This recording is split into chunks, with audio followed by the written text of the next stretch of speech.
Welcome to my second study session. I'm Larry Booker. I'm recording these on behalf of Congregation Shir Tikva. You might want to take a look at the first session that I did, which explains why I'm doing it. But basically, these are study sessions that I've led in person in the past, and now I'm recording them for people who may have missed it. Today's study session is called How Many Commandments Are in the Torah and How Do We Know? And this is kind of a weird obsession with me. It struck me hard. When I was young, I was taught that Jews believe we were given 613 commandments in the Torah.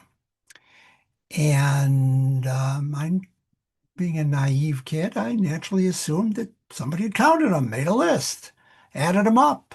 613. And as an adult, I discovered none of that was true. And it kind of startled me.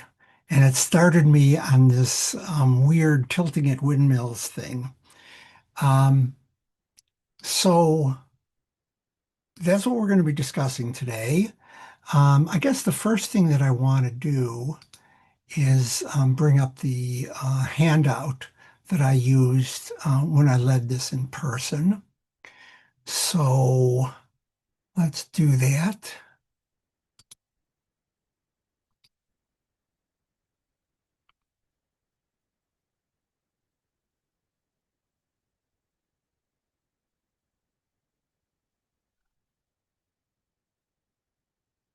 Okay, so here's my handout, and I'm going to start today by saying the bracha that we do when we study Torah. We're going to be studying Torah today, so it's a perfect time to recite the bracha.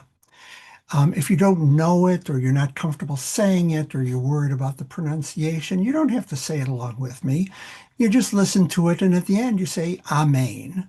And when you say Amen, it's as if you had said it yourself. So it's up to you. Baruch atah Adonai Eloheinu melech haolam asher kidshanu b'mitzvotav v'tzivanu la'asok b'divrei Torah. And this particular translation says, Blessed are you, Lord our God, ruler of the universe, who has sanctified us with commandments and commanded us to study words of Torah. And there's a reason why I'm saying this bracha at the start of this study session. But first, I want to get to, remember I said the number 613 commandments doesn't come from somebody making a list and counting them. It comes from somewhere else. You know what? Before we even get there, I guess I should make a minor digression in case anyone's thinking, wait, 613? I thought there were 10 commandments. That could be a whole separate study session. Let me just say that the so-called 10 commandments appear in the Torah, but nowhere in the Torah are they referred to as commandments. Nowhere in the Torah are they referred to 10. So they certainly aren't referred to as 10 commandments. And in fact, historically, our rabbis refer to them as the Aseret Dibrayot. Aseret means 10. Dibrayot is kind of difficult to translate. It's related to midaber, to speak. It's related to devar, which can mean word or it can mean a thing. So when we call them the Aseret Dibrayot, I've seen translations like the 10 sayings, the 10 utterances, the 10 things. Those are all legitimate translations, but not 10 commandments. I know nowadays a lot of Jews do refer to 10 commandments, but historically we believe we were given 613. Okay, so where does that come from? It comes from the Talmud. Here it is. Rabbi Simlai taught exegetically 613 commandments were related to Moses. 365 negative commandments corresponding to days of the solar year, and 248 positive commandments corresponding to the number of parts of the human body. Okay, so a couple things, and then when you add up 365 plus 248, you get the 613. So that's Rabbi Simlai's explanation of why there are 613 commandments.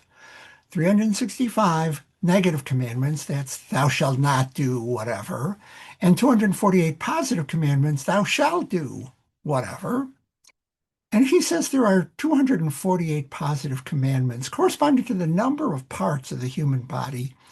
I'm not familiar with any medical textbook, anatomy book that says there are 248 parts of the human body. That's some belief that going back 2,000 years, it's doesn't really stand up. Okay, that was Rabbi Simlai's explanation of why there's 613. Here's Rabbi Hamnuna. And notice the first one is from Talmud Bavli, Makot 23b, and this one is from Talmud Bavli, Makot 23b. It is the a verse that immediately follows the first verse. Rabbi Hamnuna said, what verse teaches this? Moses commanded us the Torah as an inheritance. The numerical value of the word Torah is 611.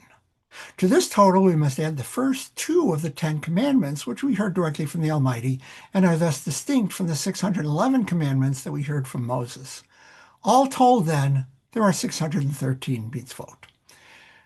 Okay, a couple of things to explain here if you're not familiar. Rabbi Hamnuna is doing something called gematria. In Hebrew, each letter of the Aleph Bet represents a number. Aleph is the first letter, it's a 1.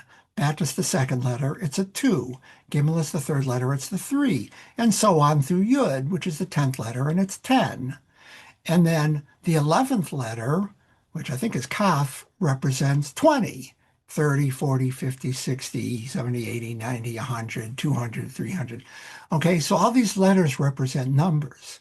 Hey, that means that every word has a numerical value. Just add up the numbers from all the letters that make it up. And the word Torah, if you add up the letters, it comes to 611. Wait, that's not 613. What's he trying to pull here? So he comes back to the story that when the Israelites were gathered at Mount Sinai, God starts speaking the commandments to them. And it's a booming voice, and there's lightning and thunder, and the ground is shaking.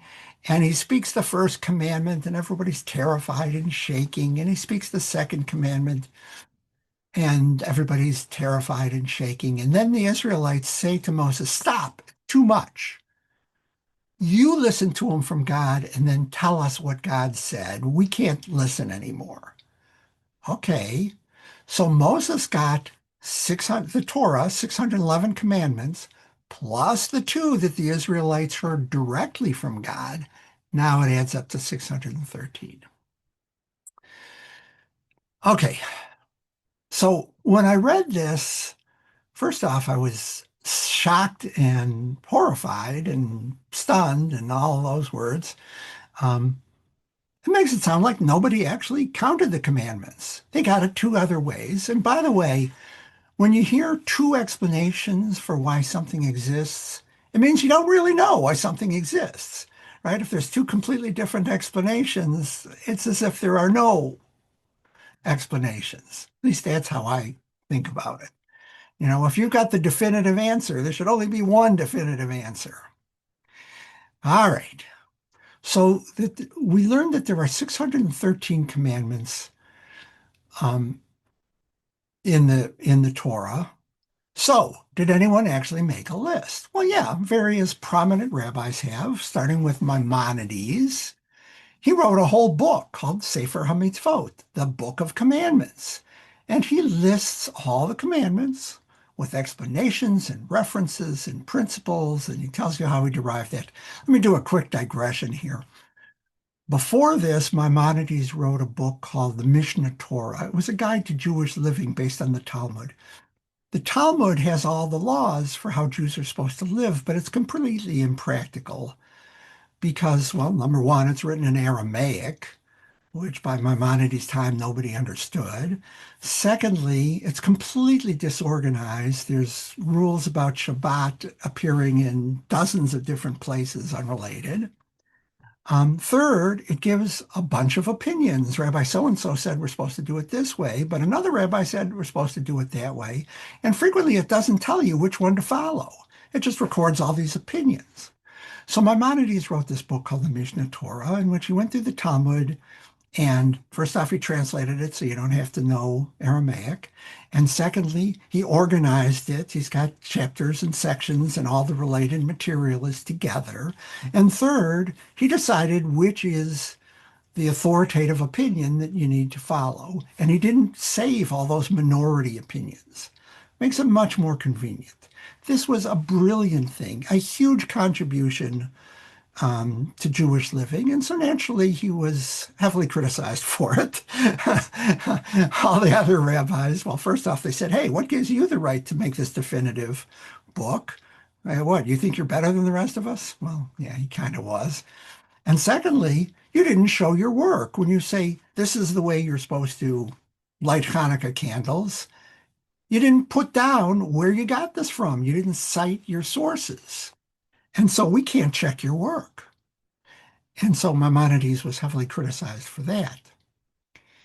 And by the way, people who love Maimonides have an explanation. He was traveling at the time. He was constantly on the move. You can read a biography of Maimonides to find out why. But he didn't have all his reference materials with him. That's why he didn't do it. I'm not sure I buy that.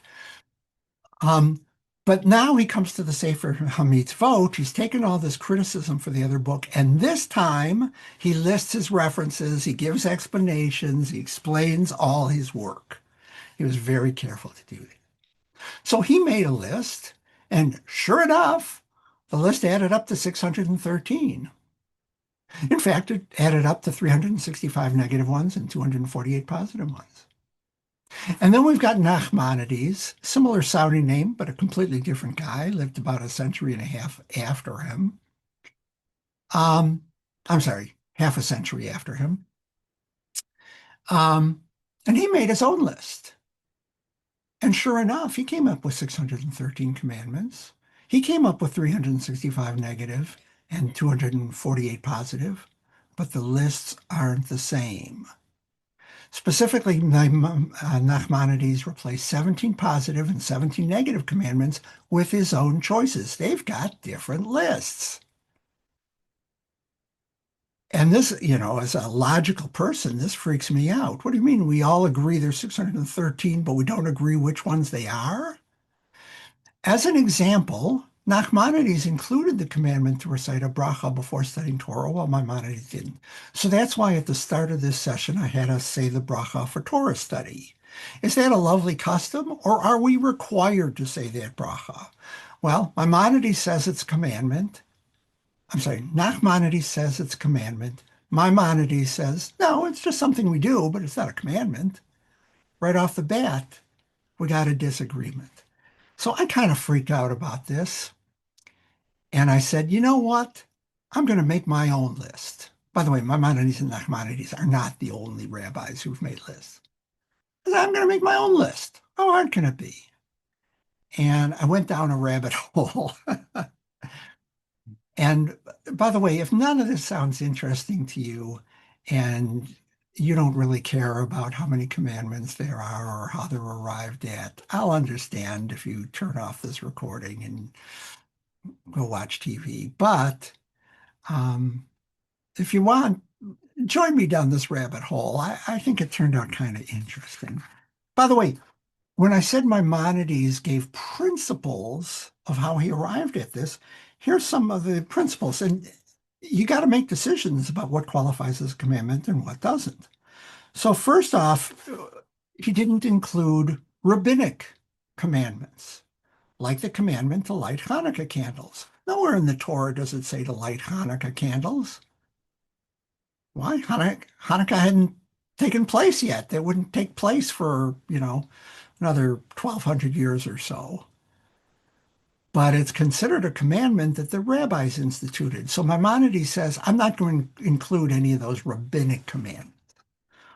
Secondly, he's not going to include commandments which are not binding for all time. So for instance, God orders Noah to build an ark. because there's a flood coming. That doesn't mean we're all required to build an ark. That was a one-time, one-person commandment. And there are others that are like that. He didn't include those in his list. Um, what about commandments that have a negative form and a positive form? For instance, you must rest on Shabbat. Don't do any work on Shabbat. Is that one commandment stated two different ways, or is that two commandments? Um, and Maimonides said we include both. And he gave an explanation that I couldn't follow. I don't know, maybe it sounded better in Arabic or whatever language he was writing in. At any rate, he gives a whole bunch of principles for how he made his list.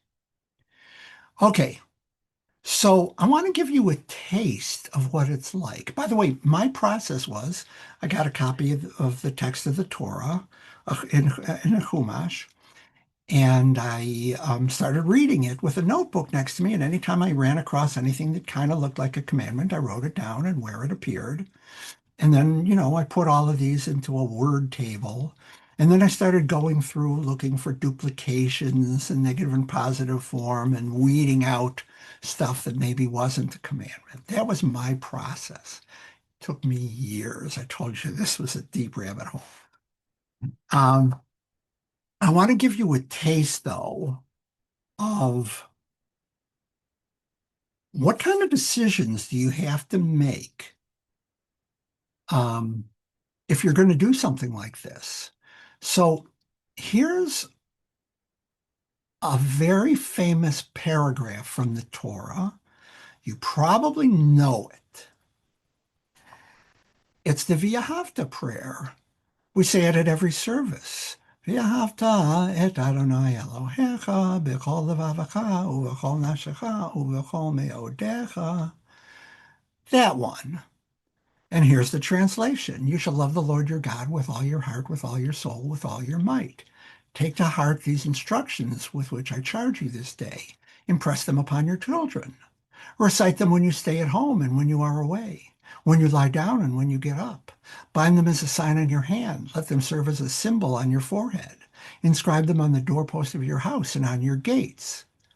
I want you to pause the recording now and try to decide how many commandments are in that one paragraph. You're going to have to make some decisions. Go ahead, take all the time you want. I'd love to be playing the Final Jeopardy theme in the background while you do it, but I can't afford the licensing fees. So um, go ahead and pause now.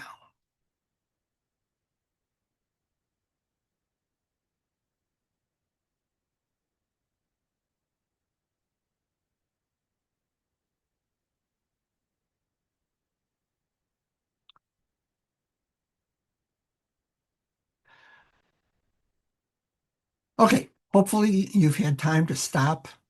Maybe you made your own list, or maybe you just counted them up. When I taught this session, it was, I think, on Yom Kippur in 2017. Of course, I had this handout and I asked people to stop, and I expected to get a wide range of answers. I didn't get as wide a range as I expected, but there were people who thought there were 5, 6, 7, 8, 9, 10, 11, 12. There were people in that range. I kind of expected some people might say there aren't any commandments in here. This is all kind of a general principle. Or some people might have said, you shall love the Lord your God. Wait, you can't command an emotion. Commandments are about actions. So that really doesn't count as a commandment. Of course, you got to make decisions, um, like recite them when you're at home and when you're away, when you lie down and when you get up. Is that one commandment? Is that two commandments? Is that four commandments? Bind them as a sign on your hand and put them on your forehead. Is that one commandment or two? Put them on the doorpost of your house and on your gates. Is that one commandment or is that two? Some tough, I hope that you wrestled with this a little bit and maybe changed your mind a few times as you were trying to make your own list. This is one paragraph. Okay, so let me tell you right now, you know what? I'm going to stop calling him Maimonides. He's also known as Rambam, which is easier to say. Rambam is an acronym for his name in Hebrew, Rabbi Moshe ben Maimon. Rambam, much easier to say. Um, so Rambam's answer, this paragraph has six commandments. One, you should love God. He thought it's perfectly legitimate to command an emotion. Number two, recite the Shema. Reciting them when you lie down and when you rise up, those aren't separate. Reciting the Shema, one commandment. Teach and study Torah. That's a commandment. Teaching it and studying it aren't separate commandments. And you know what? It is so true. Um, that's what I'm doing right now. I'm teaching Torah and I'm also studying Torah. Every time I lead a study session, I wind up learning something. So you teach and learn, it's the same thing. And then fourth, you wear tefillin on your head. And fifth, you put tefillin on your arm.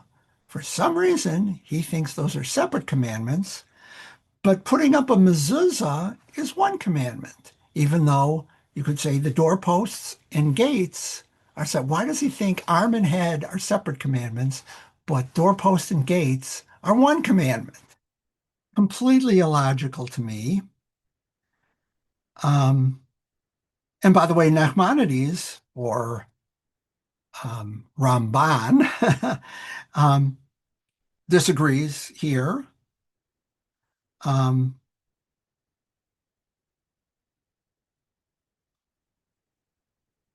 he thinks that saying the Shema in the morning and the Shema in the evening are two separate commandments. So, right off the bat, nobody's agreeing on what's a commandment and what isn't. So let's just quickly go through some of the tough decisions you have to make if you're going to make a list of commandments. First, what are commandments and what are details? So here's something from Exodus chapter 23. You shall neither side with the mighty to do wrong, nor shall you show deference to a poor man in his dispute. Is that one commandment or two?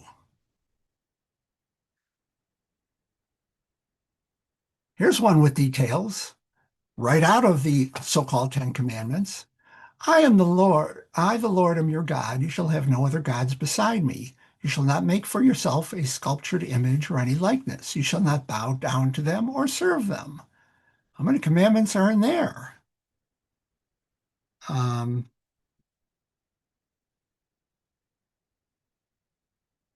so according to Rambam, that's five commandments. You got to believe in God. There are no other gods. Don't make idols. Don't bow to them. Don't serve them. Five commandments. Bowing down and serving them are separate commandments, according to him. Not to me. When I made my list, I thought it was two commandments. Don't worship other gods. Don't make idols.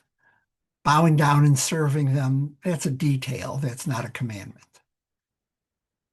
Just my opinion. Do not allow any of your offspring to be offered up to Moloch. Moloch was the name of a god worshipped by the Moabites, and supposedly they did human sacrifices of children. Probably not true, but the Torah assumes so. So when it says, do not allow any of your offspring to be offered up to Moloch, and by the way, this is in a completely different book of the Torah. It's in Leviticus. The other one was in Exodus. So is that a separate commandment? Or is that part of not worshiping other gods or not serving other gods? Up to you. What about repeated commandments with different details? Okay, so there's a lot of repeated commandments, and part of that is because there's a whole book of the Torah called Deuteronomy, which is a repetition of stuff that happened before. Some of it's repeated stories, but a lot of it is repeated commandments. And sometimes they give the commandment someplace earlier, and then they repeat it in Deuteronomy, but the wording isn't the same. Oh, here's an example. When you encounter your enemy's ox or donkey wandering, you must take it back to him. That's the way it appears in Exodus. If you see your fellow's ox or sheep gone astray, you must take it back. Sounds really similar, except the first one applies to oxes and donkeys, and the second one applies to oxes and sheep. By the way, there might be a reason why the commandments appear differently in Deuteronomy. I have a whole separate study session about the book of Deuteronomy I hope to record soon. But that's for another day. At any rate, is it a separate commandment, one with donkeys and one with sheep? Does that make them two different commandments? I don't think so. Um, Different details. You shall not ill-treat any widow or orphan. If you take your neighbor's garment in pledge, you must return it to him before the sun sets.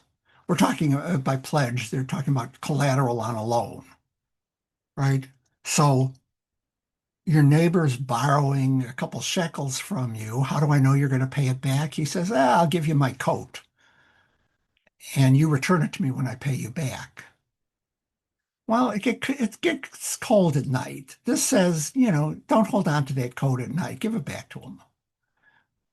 Okay, here's something from Deuteronomy. You shall not subvert the rights of the stranger or the fatherless. Hey, that sounds a lot like orphan. You shall not take a widow's garment in pawn. Wait, the first one said the neighbor's garment. The second one is widow's garment. So those are slightly different details, but the same kind of principle. I don't know. Is that a separate commandment or is it the same? So is the last part of the third statement a separate commandment? If not, is a repetition of the first one, which would be ill-treating a widow, or is it part of the second one about your neighbor's garment? Presumably the widow is a neighbor of yours. Very, very confusing. Do punishments count as separate commandments? Right? So here's a commandment: honor your father and your mother. One of the so-called Ten Commandments. And then it says, he who insults his father or his mother shall be put to death. Ew. Okay, that's a tough thing to deal with. And if we were doing Torah study, we'd have to read a lot of commentaries and explanations about that because that's really troubling to our modern sensibilities. For now, I just want to ask the question, is this requirement to put to death an insulting child a commandment? Or is it just the punishment of the previous commandment? Um, and again, Rambam called this a separate commandment, but he gave a weird explanation for why it counts as a separate one. And then let's look at another example. 6 days you shall do your work. On the seventh day you shall cease from labor. Great. You shall keep the Sabbath, for it is holy for you. He who profanes it shall be put to death. Whoever does work on it, that person shall be cut off from among his kin. Again, if we were doing, a different kind of Torah study, we'd talk about, well, wait a second, are you supposed to cut them off from among his kin, whatever that means, or are you supposed to put them to death? Um, was this practical? What kind of judicial process precedes this? What kind of exceptions are there? That's a whole nother study session. For now, the question is, does this count as a separate commandment? The commandment to put someone to death for violating Shabbat. Um, I don't, and my opinion is no. You give commandments of what you do, and then sometimes you give the punishment, but that's not a separate commandment, in my opinion. And now we come to civil penalties, right? When a man digs a pit and an ox or a donkey falls into it, the one responsible for the pit must make restitution. It would be so great. I'm pretty sure when I led this study session in person in the building, there were lawyers in attendance, and it's always great to hear their opinions on stuff like this, because this is a civil penalty rather than a criminal penalty, right? Um, Somebody suffered economic harm for something you do, and now they have to pay money back, but you don't kill them or cut them off or they don't become unholy or any of those sorts of things. Um, so, should civil penalties like this be considered a commandment? Is this a commandment? Rambam said yes. I say no. You say whatever you want. Okay, here's something that was weird. I was kind of surprised um, when I led this one in person. So this is the famous story about Jacob. He's forced to flee his home because his brother Esau wants to kill him. He goes and lives with his uncle for decades. He becomes, well, he decides to come home with wives and concubines and a lot of wealth, particularly sheep. And he's about to cross over and confront his brother who would threaten to kill him. And he's all alone sitting at a campfire. The rest of his family has already crossed the river. And a man appears, and they start fighting. And it quickly becomes obvious it's not a man, it's some divine figure, probably an angel. And they wrestle all night long. And as it gets close to dawn, the angel becomes frantic to get away, and he grabs Jacob by the leg and twists it, which is really painful, but Jacob doesn't let go of him. And finally, the angel says, "Let go of me and I'll give you a blessing." And he does. He gives him a blessing. He changes his name from Jacob to Israel. And then it says, here's uh, Jacob walked with a limp for the rest of his life as a result of this incident. That is why the children of Israel to this day do not eat the thigh muscle that is on the socket of the hip, since Jacob's hip socket was wrenched at the thigh muscle. Okay, so if you're familiar with the rules of keeping kosher, this is one of the rules, is that we don't eat thigh meat from big animals. For some reason, it's okay with chickens, but you don't eat thigh meat from a lamb or a cow or whatever. And there's so much nuance in that, and you could do a whole study session just on that one little law. My question, though, is this a commandment? Let me read it again. That is why the children of Israel to this day do not eat the thigh muscle that is on the socket of the hip. Does that sound like a commandment to you? Okay, now let me read a different. To me, it didn't. And I was sort of shocked that most of the people, when I led the study session in person, thought it did. They thought, yeah, that's a commandment. Let me read you a different translation of the same passage. Therefore, the children of Israel are not to eat the displaced sinew on the hip socket. Different translation, exact same Hebrew, but it sounds a lot more commandment-y, doesn't it? The children of Israel are not to eat versus that's why the children of Israel do not eat the thigh muscle. That sounds like a custom to me rather than a commandment. I should point out, okay, the first translation is from Eitz Chaim. That's a Chumash, which is the standard Chumash used by the conservative movement. The second translation is from the Stone Chumash, sometimes known as Art Scroll Chumash. That is widely used by Orthodox Jews. And so they may have slightly different spin on it and use slightly different translations. But at any rate, it doesn't matter. I seem to be the only guy in the world who thinks that doesn't sound like a commandment. Okay, but translations do make a difference. Certainly the second one sounds more like a commandment. What about page layout and punctuation? Do not forget, Torah scrolls are written without punctuation and mostly without white space. Chumashes do have punctuation and they're separated into paragraphs, and it makes a difference in how you read it. So here's a passage. You shall not steal, you shall not deal deceitfully or falsely with one another. You shall not swear falsely by my name, profaning the name of your God. I am the Lord. You shall not defraud your fellow. You shall not commit robbery. How many commandments are in this section? Now, here it is without the new paragraph. You shall not steal, you shall not deal deceitfully or falsely with one another. You shall not swear falsely by my name, profaning the name of your God. I am the Lord. You shall not defraud your fellow. You shall not commit robbery. No white space, no separate paragraph. Did separating the section into separate paragraphs suggest more commandments? And by the way, notice in the first one here, I guess I'll highlight it here. There it is. You shall not defraud your fellow, period. You shall not commit robbery. Hey, that sounds like two commandments. But hey, look at this one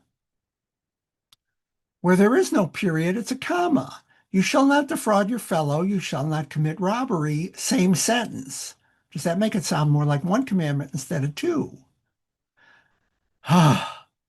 So even like punctuation and white space can influence the decisions that you might make about commandments. And now we come to the whole section on negative and positive forms, right? 6 days you shall work, on the seventh day you shall rest, or on the seventh day is the Sabbath of the Lord your God, you shall not do any work, right? The first day when you're commanded to rest, the second one you're commanded to not work. Are those two commandments or one? What do you think?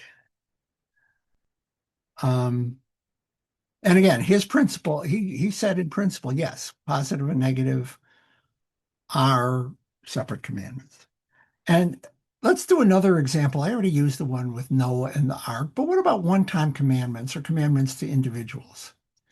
When you cross the Jordan into the land of Canaan, you shall dispossess all the inhabitants. You shall apportion the land among yourselves. Okay. Is this a one-time deal that only applies to that one time when they enter the land of Canaan? Or is it for all time? Every time you enter a new land, you're supposed to dispossess the inhabitants, which would be horrifying. Here's another one. Thereupon the Lord said to me, this is Moses speaking, by the way, carve out 2 tablets of stone like the first and come up to me on the mountain and make an ark of wood. Um, Ark as in Raiders of the Lost Ark type ark, not like a Noah ark. I think the Hebrew word is aron in that case.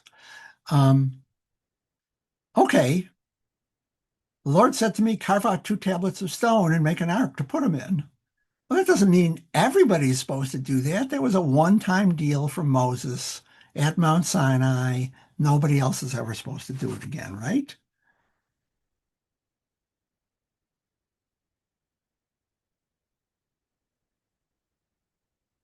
By the way, Rambam did think that the commandments to dispossess all the inhabitants of Canaan and also to wipe out the Amalekites are for all time. So we wiped out the Amalekites like 3,000 years ago.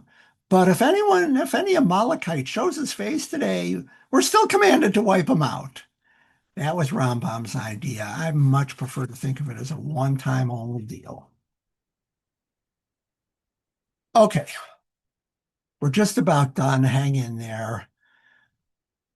What's the point? So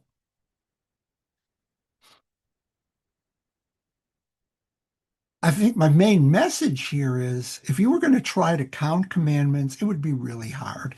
It's my belief if you gave a copy of the Torah to 100 people who didn't know about the 613 thing and said, count up the commandments. How many do you get? My guess is you'd get 100 different answers. And my guess is if you asked 1,000 or 10,000 to make a list of all the commandments, you might get a few who get the same number, but nobody's list would be the same. You'd get 10,000 different lists without knowing that you're aiming for 613. So what was the point of all this? Well, here's a paragraph that I really, really like. This is, well, from the Reform Judaism, the San Francisco platform, I think. Within each area of Jewish observance, Reform Jews are called upon to confront the claims of Jewish tradition, however differently perceived, and to exercise their individual autonomy, choosing and creating on the basis of commitment and knowledge. I'm going to take that as approval for my tilting at windmills here, because that's what I did. I confronted the claim of Jewish tradition, and I exercised my own individual autonomy to make my own list based on commitment. It took me years to do this, and knowledge. I did a lot of research for this. I think the reform movement would be happy with what I did. And it's kind of interesting. The point of this is not to say that Rambam is wrong or Simlai is wrong, or maybe Simlai was right. Was Simlai right to not make a list and just give a number? What I did is a form of Torah study. It was a form of Torah study in which I kind of ignored the narrative sections and just focused on commandments. Nothing wrong with doing it the other way around. If you want to study Torah and just focus on the narratives and ignore the commandments, that's perfectly legitimate too. But this was a form of Torah study. Um, and it's a form of Torah study in which, for years, I was focused on what do I think God wants from me? Because that's the essence of commandments, right? And so this was very time consuming, and who knows if anyone else cares about it. But I'm glad I did it, and I learned a lot. And I think it was transformative. Before I go, I do want to give some references. I always like to do that. The 613 Mitzvot by Ronald Eisenberg, but that's the book that reprints Maimonides or Rambam's list. Eitz Chaim, again, that's the Chumash that I use for much of this. There's the Stone Chumash, again, I use that for part of this. And then there's also the Commandments by Moses Maimonides, translated by Charles Cavell. Okay, so there's two books about the commandments. If you want to know more, if you want to go down the same rabbit hole I did, here's a couple of references for you. Um, okay,